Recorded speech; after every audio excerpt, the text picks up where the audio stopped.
আমি কে?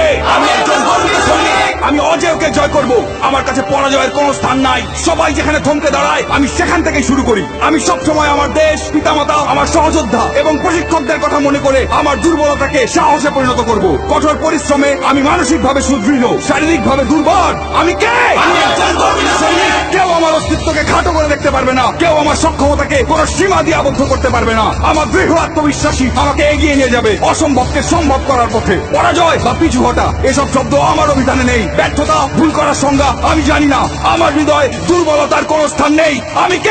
আমি একজন গর্বিত সৈনিক। আমার সাথে আমার সহযোদ্ধারা আছে। ঘাম, রক্ত আর অশ্রু বিসর্জন দিয়ে জীবন বাজি রেখে তারা আমার পাশে থাকবে। আমি কখনোই তাদের শত্রুর সামনে মাথা নিচু হতে দেব না। আমি হাসি মুখে যুদ্ধক্ষেত্রে ঝাঁপিয়ে পড়বো। যুদ্ধক্ষেত্রে আমার উপস্থিতি হবে আক্রমণাত্মক এবং হিংস্র।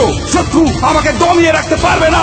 আমি কে? আমি একজন গর্বিত সৈনিক। আমি যুদ্ধক্ষেত্রে শুধু বিজয়ের অর্থ বুঝি। পরিস্থিতি যতই খারাপ হোক না কেন, আমার হাত পা গুলো দুর্বল হয়ে পড়লে আমার মানসিক শক্তি আমার শরীরকে এগিয়ে নিয়ে যাবে। কিন্তু আমি কখনোই আত্মসমর্পণ করব না। আমি সর্বদা আমার দেশের সম্মান, গৌরব এবং মর্যাদা সমুন্নত রাখবো। আমি কে? আমি বাংলা মায়ের একজন গর্বিত সৈনিক। দেশ আমাকে স্মরণ করবে, ইতিহাস আমাকে স্মরণ করবে। আমি কে? আমি একজন গর্বিত সৈনিক। আমি কে? আমি একজন গর্বিত সৈনিক। আমি কে?